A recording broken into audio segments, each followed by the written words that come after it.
Bismillahirrahmanirrahim. Assalamu alaikum dear students. Today we are going to start the lecture number 25, machine learning, in which lectures we will discuss the unsupervised learning methodologies. So let's start. आज के इस lecture में बच्चों जो discussions है हमारी वो है अनसुपरवाइज्ड लर्निंग क्या होती है ये हम डिस्कस करेंगे। इसके बाद क्लस्टरिंग का क्या कंसेप्ट है और क्लस्टरिंग किस तरह से वर्कआउट करती है इसको हम डिस्कस करेंगे। और इसके बाद के मीन्स क्लस्टरिंग्स जो है इसको हम डिस्कस करेंगे। इस मेथड को भी की मीन्स क्लस्टरिंग किस तरह से वर्क करता है। लिए हम स्टार्ट करते हैं। सबसे पहला हमारा डिस्कशन है अनसुपरवाइज्ड लर्निंग क्या है। तो अनसुपरवाइज्ड लर्निंग जो है refer to the process of building the machine learning models without using the labelled training data. Unsupervised learning जो है हम इस लर्निंग मेथडोलॉजीज़ के अंदर जो है हमारे पास जो डाटा सेट होता है वो लेबल्ड नहीं होता। इससे पहले जो हम सुपरवाइज्ड लर्निंग को डिस्कस कर चुके हैं उसमें हमने देखा था कि हमारा जो डाटा था वो ऑलरेडी जो है वो लेबल्ड था और हमारे मॉडल्स जो है उसी के मुताबिक हम ट्रेन करते थे और उसी के मुताबिक हम उसके एवैल्यूएशंस करते थे कि किस हद तक उसने जो है वो करेक्ट प्रेडिक्शन दी है। तो unsupervised learnings finds applications in a diverse field of the studies है और ये इसकी जो एप्लीकेशंस है जो हम देख सकते हैं वो ये है कि मार्केट सेगमेंटेशंस है हमारे पास और स्टॉक मार्केट्स के अंदर हमारे पास डिफरेंस जो हमारे पास प्रोडक्ट्स हैं और उनके डिस्ट्रीब्यूशंस के लिए हम किस तरह से इसको यूज़ कर सकते हैं ये हम देखेंगे। इसके बाद नेचुरल लैंग्वेज प्रोसेसिंग में इसका एप्लीकेशंस है एंड द कंप्यूटर विजन्स और कंप्यूटर विजन्स में हम इसको जो है अप्लाई करते हैं अनसुपरवाइज्ड लर्निंग को।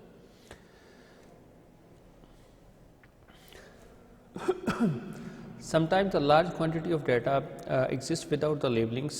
इसको हमने अभी डिस्कस किया इसके एप्लीकेशंस को। तो ये हमारे पास उस सिनेरियो में प्रेफरेबल है, हम इसे यूज़ कर सकते हैं यहाँ पर हमारे पास एक लार्ज क्वांटिटी ऑफ डाटा है विदाउट लेबलिंग और वो लेबल्ड नहीं है and it needs to be the categorise in some way और हम उसे किसी तरीक़ेकार से जो है वो कैटेगराइज करना चाहते हैं। This is the perfect use of the case for the unsupervised learning है।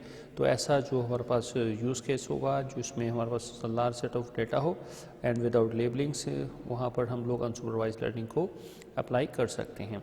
Unsupervised learning algorithms attempt to the classify the data into subgroups. अब इसमें जो बुनियादी जो इसकी मैकेनिज्म ऑफ वर्किंग है वो ये है कि ये क्लासीफाई करता है data into the subgroups के अंदर within a given data set using the some similarity matrix.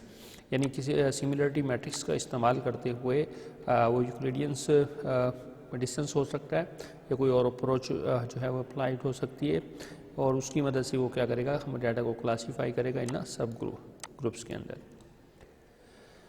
When we have a data set without any labels, जब हमारे पास कोई भी डाटा सेट हो जो विदाउट लेबल्स हो we assume that the data is generate हुआ because of the latent variables that governs the distribution in some ways। यानी उसके अंदर कुछ ऐसी वेरिएबल्स हैं ऑब्जर्वेबल जिनकी मदद से हम उसे क्या कर सकते हैं उसकी डिस्ट्रीब्यूशन कर सकते हैं डिफरेंट सब ग्रुप्स के अंदर। The process of learning can then the proceed in hierarchical manners और ये जो लर्निंग प्रोसेस होगा अनसुपरवाइज्ड लर्निंग के अंदर वो क्या होगा हायरार्किकल मैनर्स में होता है। इसका मतलब starting from the individual data set points हम एक इंडिविजुअल डाटा पॉइंट से स्टार्ट करते हैं। We can build the deeper levels of the representation for the data by finding the natural cluster of the similarities और फिर हम उसके देखते हैं कि उस क्लस्टर की जो है दूसरे डाटा पॉइंट्स के साथ सिमिलरिटीज़ है तो वो उसी के अंदर हम उसको शामिल करते जाते हैं and try to obtain the signals and the insights by the classifying and segmentation data. और इसी तरीके से कार से हम क्या करते हैं फिर डाटा को क्लासीफाई या सेगमेंट्स के अंदर डिवाइड कर देते हैं। अब यहाँ पर देखिए हमारे पास अनसुपरवाइज्ड लर्निंग में क्या होगा हमारे पास एग्जांपल्स होंगे जो डाटा रिप्रेजेंटिंग बाय एक्सेस है तो लिहाजा हमारे पास हम उन एग्जांपल्स को क्या करेंगे डिफरेंट क्लस्टर या सेगमेंट्स में डिवाइड करेंगे और हमारे पास फंक्शंस होगा डेट इज़ मैप करवाएगा डायमेंशंस के अंदर हमारे पास ये हमारे पास क्लस्टर एंड क्लस्टर्स हैं C1 C2 CK तक सेट ऑफ द क्लस्टर होगा जिसमें उसको क्या करेगा लेबल करता है। एग्जाम्पल है find a cluster in the population. जैसे पॉपुलेशंस के अंदर कोई क्लस्टर फाइंड आउट करना हो फ्रूट्स हैं डिफरेंट्स और वो डिफरेंट फ्रूट्स जो हैं वो हम क्या कर रहे हैं उनके सब ग्रुप बना रहे हैं तो ऑटोमेटिकली जो उनके करेक्टरिस्टिक्स होंगे जो उनके जो आपस में जो एक सिमिलरिटी डिस्टेंस होगा वो क्या होगा सेम्स फ्रूट्स का जो है वो डिस्टेंस एक दूसरे के साथ बहुत कम होगा। तो इसी तरह से स्पाइसेस हैं एटसेट्रा। इसी तरह से दूसरी जो है वो हम चीज़ों को भी उसी क्या कर सकते हैं, उसका क्लस्टर स्पेस के ऊपर उसको सेगमेंटेशन या क्लस्टर उसका बना सकते हैं। अब ये देखें हमारे पास हमारे पास सेट्स हैं और यहाँ पर ये फीचर 1 एंड फीचर 2 की बेस के ऊपर हमने यहाँ इसकी प्लॉटिंग की है और हम लोग अब इसको क्या करना चाह रहे हैं, इसकी हम क्लस्टरिंग परफॉर्म करते हैं। तो ओबियसली अगर हम देखा जाए तो हमारे पास ये एक सेट ऑफ क्लस्टर यहाँ पर बन सकता है इसी तरह से, और यहाँ पर भी ये एक सेट ऑफ क्लस्टर्स है हमारे पास। तो ये किस बेस पर है, अब ये डिपेंड करता है हमारे नंबर ऑफ़ क्लस्टर्स के, हम उसमें से कितने क्लस्टर बनाना चाहते हैं और ये फिर क्या होगा कि हम उसमें किस तरह से वो मैकेनिज़्म वर्कआउट करता है, ये भी हम नेक्स्ट डिस्कस करते हैं कि किस बेस पर वो क्लस्टर बनाता है। तो सेंट्रोइड का एक कंसेप्ट है वो हम आगे चल के डिस्कस करते हैं। तो ये हमारे पास दो इसमें क्या हो सकते हैं, क्लस्टर्स बन सकते हैं डेट इज़ हैविंग सा सिमिलरिटीज़ है।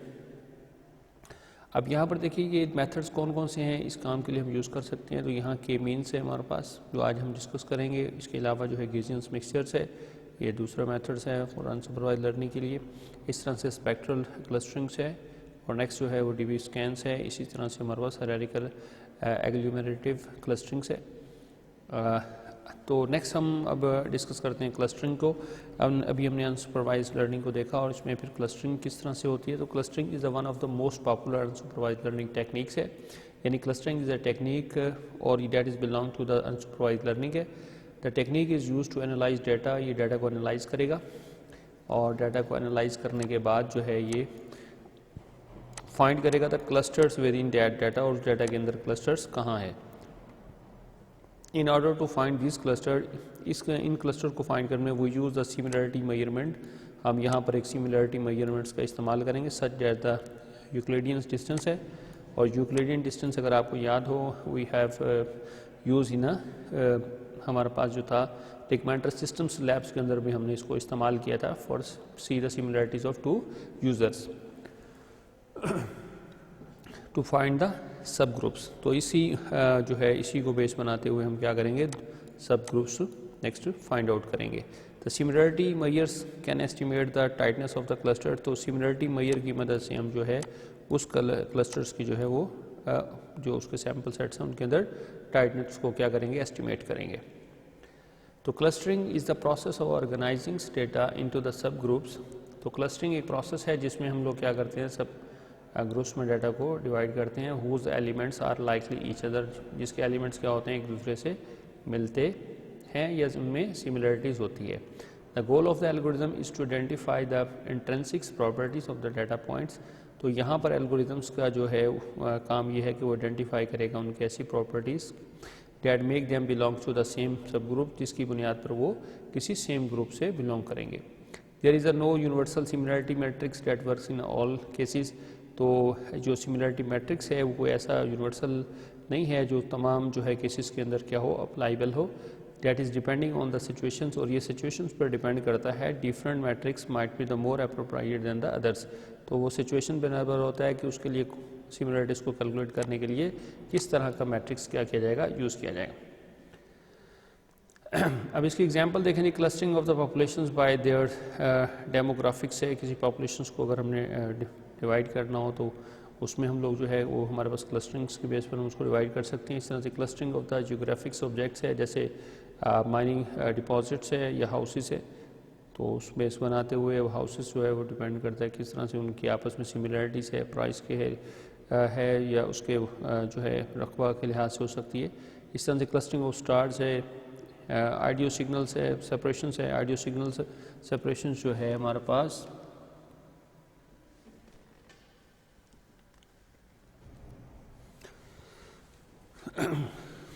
Audio signal separations in which we are talking about दो जो है हमारे पास यूज़र्स आपस में बातचीत कर रहे हैं। तो अब उसी में से क्या होगा कि हम लोग सेपरेट करना चाहें किसी एक यूज़र्स की आवाज़ को, तो वो हमारे पास क्या होंगे, टू क्लस्टर्स ऑफ वॉइस बन जाएंगे।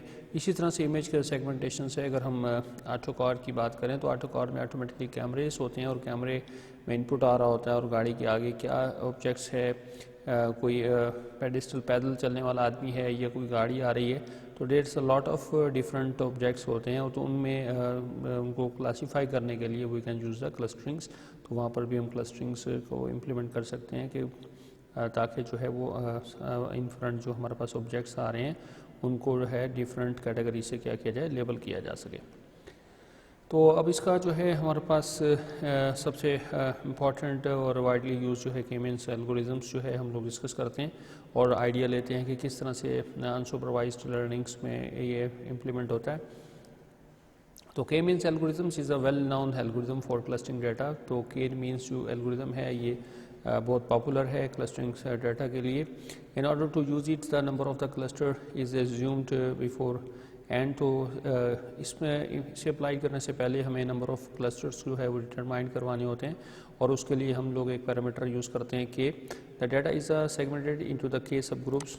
तो लिहाजा डाटा जो होगा वो उसी के सब ग्रुप्स में क्या किया जाता है, उसे डिवाइड किया जाता है using the various data attributes. Data के मुख्तलिफ एट्रीब्यूट्स का इस्तेमाल किए करते हुए the number of the cluster is fixed and the data is classified based on that numbers. तो लिहाजा क्योंकि हमारे पास क्लस्टर्स की जो तादाद है के जो है वो हम पहले से बता चुके हैं। अगर हम वी हैव टू डिफाइन 3 तो इट मीन्स के we have to divide this data into 3 clusters.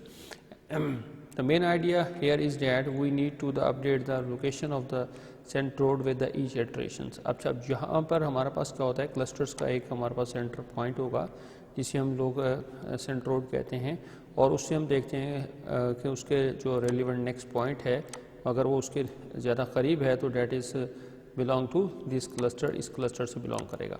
इस तरह से अगर क्लस्टर 2 है और उसके जो है ये करीब 3 पॉइंट है तो that is label with the cluster 2 में इसको हम लोग शामिल कर लेंगे। The centroid is the locations, और सेंट्रोड क्या है, is the location representing the centre of the cluster. वो सेंटर ऑफ द क्लस्टर्स को रिप्रेजेंट कर रही है, that is called the centroid. इसी तरह से the continuous iterations until we have place the centroid at their optimal locations. और इसी तरह से हर इटरेशंस के बाद जो है हम अपना अपडेट करते हैं हम अपने सेंट्रोड को, और यहाँ तक कि वो सेंट्रोड क्या है वो अपनी एक ऑप्टिमल लोकेशंस पर पहुँच जाता है। अब ये हमारे पास 2 सेट ऑफ डेटाज हैं, 1 set of data here and 1 set of data here है, and we have to define. हमारे पास 2 पॉइंट्स हैं और वो 2 पॉइंट्स किस तरह से हैं ये देखिए। एक हमारे पास जो है यहाँ पर ये जो है रेड स्टार है और दूसरा ब्लू है, और ये हमारे पास 2 पॉइंट्स हैं यानी हमारे पास 2 सेंट्रोड्स हैं। और अब हमने इन 2 डाटा सेट्स को क्या करना है, क्लासीफाई करना है। 1 is belong to the red, जो है हमारे पास हो सकता है क्लस्टर से बिलोंग करता हो, और ये हमारे पास दूसरा क्लस्टर है डेट इज़ अ ब्लू। अब ये देखेंगे ये हमारे पास है तो वही इंक्लूड इन डैट हमने इस क्लस्टर में इसको इंक्लूड करवाया सेंटर पॉइंट से। इसी तरह से हमने, और ये जो था ये हमने ब्लू से, इस तरह से ये भी हमने ब्लू से, so and so. This is the basics idea behind the K means algorithms कि we have to define a centre that is called the centroid points, and फिर सेंट्रोड पॉइंट से हम लोग क्या करते हैं, सिमिलरिटीज़ को देखते हैं और उसके जो करीब जो भी डाटा पॉइंट्स होते हैं that is include that group के अंदर उसके हम क्या करते हैं क्लस्टर के अंदर ऐड कर लेते हैं। अब ये देखिए ये हमने कलर की that is define on this कि हमारे पास ये जो है that is the 1 of the red हमारे पास जो है वो क्लस्टर बिलोंग कर रहा है, and these are belongs to the blue. So next iterations we have to defines these centroid to next optimal place पे हम इसको लेके जाना चाह रहे हैं, और ये हमने इसको next optimal place पर लाए हैं next iterations पे। अब ये जो हमारे पास centroid point है बच्चों यहाँ placed है और next जो है यहाँ placed है, और ये देखिए ये जो next previously जो that is defined as the red था, now because they are very near to this centroids के नज़दीक हैं तो लिहाजा अब हमने इसको blue जो है वो cluster से लेबल कर दिया है। इसी तरह से हमारे पास ये है। अब नेक्स्ट इटरेशन पे फिर से हम देखेंगे कि सेंट्रोड्स जो है वो ऑप्टिमल लोकेशंस पर हैं या नहीं हैं, और नेक्स्ट देखिए तो देयर ऑप्टिमल जो लोकेशन बन रही थी वो ये बन रही थी इस सेंट्रोड्स की, और ये तो लिहाजा अब ये देखें तो यहाँ पर इनका अगर हम देखें इनमें सिमिलरिटीज़ है या यूक्लिडियन डिस्टेंस देखें तो that is the very minimum as compare to the distance with the red जो हमने यहाँ पर क्लस्टर डिफाइन किया हुआ है। तो this is the basics idea है। अब देखिए मज़ीद हम इसको जो है यहाँ लाए और डैट इज़ नेक्स्ट इटरेशंस पर होता है हमारे पास सेंट्रोइड्स को हमने चेंज किया। That is now right in a mathematical हम फॉर्म में अगर हम इसको लिखना चाहें तो इस तरह से goal is that assign each example, यानी जो हमारे पास डाटा सेट एग्जाम्पल्स हैं, सैम्पल पॉइंट्स हैं, तो वन ऑफ द के क्लस्टर, हम उन्हें किसी एक के क्लस्टर्स के साथ क्या करना चाह रहे हैं, उसे असाइन करना चाह रहे हैं। और क्लस्टर हमारे पास क्या है, C1 to CK तक हैं। इसी तरह से हमारे पास डाटा पॉइंट्स हैं X1 to Xn तक। और यहाँ पर हमारे पास म्यू जे है, that is the mean of the examples in the jet cluster. और ये जेट क्लस्टर्स में क्या है, एग्जाम्पल्स हैं। यहाँ पर देखें तो ये हमारे पास क्या हैं, क्लस्टर्स हैं। और सॉरी ये हमारे पास जो हैं, so here we are minimizing the clusters, distance between the clusters and distance between the centered point, centroids, and its data points. So this is the measurement of the distance between the center point, and mu is the center points and the data points, and this is the cluster of the data. So this is the J functions. So here is the algorithms in a proper form. You can see the initialize the randomly and the difference mu1 to mu k. These are the centroids, and the repeat assign the each point x to the cluster with the closest mu, यानी centre points को हम उसको क्या करेंगे, assign करेंगे, and then we calculates a new centre point. और देखेंगे कि नेक्स्ट जो है हमारे पास क्या आ रहा है। तो ये हमारे पास नेक्स्ट क्या है जी, हमारे पास that is X eyes long to C J, जो हमारे पास सेंटर पॉइंट है, क्लस्टर्स है, उसको हम उसका टोटल जो है हम देखेंगे।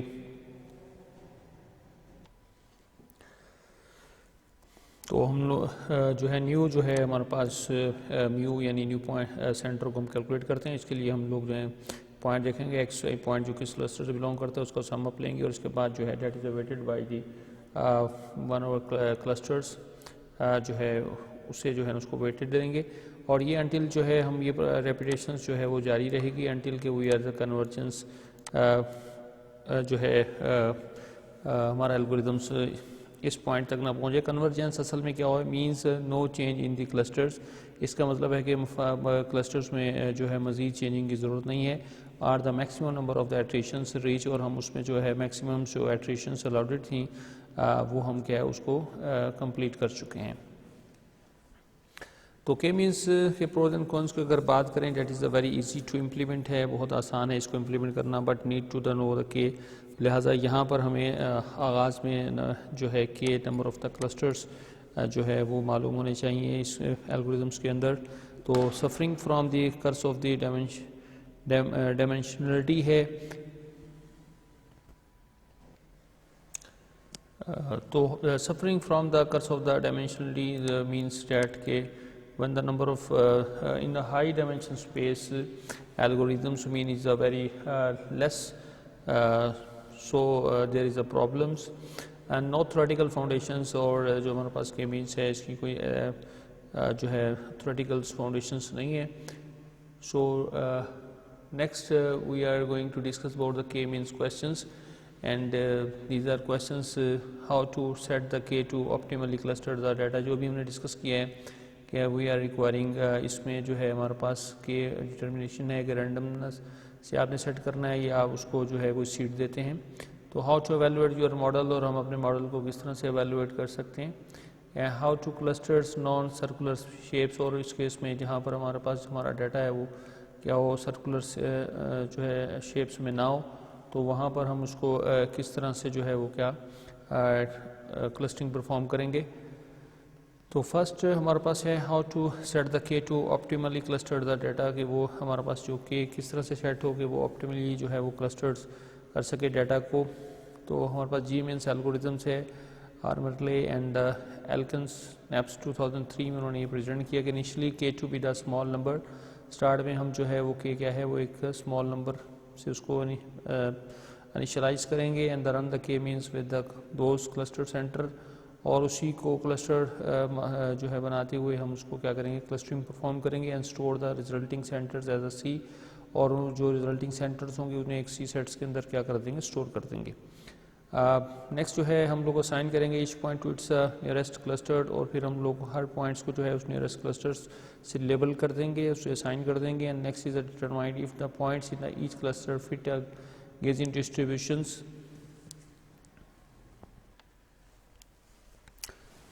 So there is the Gaussian distributions, यानी Anderson's Darling test है on performance points, and then the results that is for each cluster. If the point seems to be the normally distributed, अगर जो हमारा points है वो distributed है normally, keep the cluster center, तो उसी center से जिससे वो already assigned है उसी पर रहने देंगे। Otherwise replace the two cluster center, और दूसरे केस में क्या है, अगर normally distributed नहीं है तो हम उसे further two cluster center बनाएंगे और उन्हें उन नए सेंटर से क्या करेंगे, असाइन कर देंगे। Repeat the algorithm from the step 2 until the no more cluster centre are created, और ये हम जो स्टेप 2 से जो है ऑनवर्ड जो है स्टेप्स हम रिपीट करते रहेंगे अंटिल के जो है हमारे पास फर्दर जो है वो क्लस्टर सेंटर्स एक्सप्लोर ना हो। How to evaluate your models, the next question is that how can we evaluate, हम किस तरह से एवेलुएट करेंगे हम अपना मॉडल्स। और आपने देखा था कि क्लासिफिकेशंस में ये था कि हम लोग एरर्स देखते थे कि हमारे पास एक वाई नॉट से हमारा what is the difference with the actuals, हमारे पास जो लेवल्स है उनका डिफरेंस है, और डिफरेंस की बेस बनाते हुए हम लोग उसको क्या करते थे, उसको एवेलुएट करते थे। In internal evolution using the same data, तो यहाँ पर हमारे पास क्लस्टरिंग के अंदर हम लोग उसी डाटा से एवोल्यूशन करते हैं। किस तरह से, हमारी इंटरनल एवोल्यूशन होती है यहाँ पर और एक्सटर्नल एवोल्यूशन है। इंटरनल एवोल्यूशन के using the same data, high intra clustering similarities document within the clusters are similar and the low inter cluster similarities, यानी हाई इंट्रा क्लस्टर सिमिलरिटीज देखते हैं और low intra cluster similarities. Clusters की internal जो है, यानी clusters के एक क्लस्टर से दूसरे क्लस्टर्स का हम लोग डिस्टेंस देखते हैं। इसी तरह से एक क्लस्टर्स के इंटरनली जो उसके सैम्पल पॉइंट्स हैं ये हम लेबल कर चुके हैं, उनका डिस्टेंस देखते हैं। इन एग्जांपल द डेविस बॉल्डन इंडेक्स है डेट टेक्स इनटू अकाउंट्स, तो ये हमारे पास इंडेक्सिंग मैकेनिज्म है जो डिस्टेंस देखता है inside the clusters and the distance between the clusters, यानी इनसाइड द क्लस्टर जो डिस्टेंस है उसके डाटा पॉइंट्स है उनका डिस्टेंस और दो क्लस्टर्स के दरमियान डिस्टेंस को देखते हैं और एक इंडेक्सिंग नंबर सेट करते हैं। The lowest of the value, यानी इसी इंडेक्स की जो lowest value of the index है, the wider is the separator between the different cluster, तो इसका मतलब है कि दोनों जो क्लस्टर्स के दरमियान फासला है वो क्या है, ज़्यादा है। And the more tightly the points with in the each cluster, और जो उनके पॉइंट्स हैं वो टाइटली एक दूसरे के करीब हैं। आर द लोकेटेड टुगेदर्स, यानी अगर वो इंडेक्सिंग जो है हमारे पास उसकी वैल्यूज़ क्या होगी, लो होगी। तो एक्सटर्नल वैल्यूशन से use ground truth of the external data है, और इसी तरह से इसमें हम जो है वो externals ground truth of data उसको एवेलुएट करते हैं। इन एग्जांपल म्यूचुअल इंफॉर्मेशंस उनकी एंड द एंट्रोपी जो है हमारे पास मोशन ऑफ एंट्रोपी इसको देखते हैं। इसी तरह से जो है हमारे पास next adjusted the random index, और यहाँ पर जो है हम एडजस्ट करते हैं अपने रैंडम इंडेक्स को। और नेक्स्ट क्वेश्चन था how two cluster the non circular shapes, यानी अगर हमारे पास इस तरह की शेप है और हम लोग जो डाटा शेप इस तरह की है तो हाउ कैन वी क्लस्टरिंग इसके ऊपर किस तरह से परफॉर्म कर सकते हैं। तो इसके लिए there are the other methods of the unsupervised के अंदर हैं, जैसे स्पेक्ट्रल क्लस्टरिंग है, डीबी स्कैन्स है, पिट शेड etcetera to handle the other shapes. तो इनमें से कोई एक हम मेथड्स को इसके ऊपर इम्प्लीमेंट कर देखते हैं कि वो कितना प्रेफरेबल है, यहाँ पर क्लस्टरिंग्स को परफॉर्म कर रहा है बेटर, तो फिर हम उसी मेथड्स को क्या करते हैं, इम्प्लीमेंट करते हैं। तो बच्चों आज का लेक्चर हमारा यहीं तक है। तो आज जो हमने डिस्कस किया उसकी समरी है, अनसुपरवाइज लर्निंग को हमने समझा कि किस तरह से वो वर्कआउट करती है, और इसके बाद उसका एक टेक्निक्स है क्लस्टरिंग के बारे में डिस्कस किया कि क्लस्टरिंग क्या होती है। तो डाटा पॉइंट्स के स्पेस पर क्लस्टर होते हैं, और फिर उसके एक अप्लाइड टेक्निक्स को देखा, के मीन्स क्लस्टरिंग्स क्या है, जिसमें हमारे पास के जो है नंबर ऑफ क्लस्टर्स हैं जो रैंडमली इनिशियलाइज की जाती है स्टार्टिंग में, और उसकी बेस पर हम क्या करते हैं, सेंटर पॉइंट्स देखते हैं, और सेंटर पॉइंट्स की मदद से हम क्या करते हैं, डिफरेंट क्लस्टर्स को डिफाइन करते हैं। तो नेक्स्ट जो है इंशाल्लाह हम इसकी प्रैक्टिकल इम्प्लीमेंटेशंस करेंगे अपनी प्रैक्टिकल लैब्स के अंदर। तो आज का लेक्चर बच्चों यहीं तक, अल्लाह हाफिज़।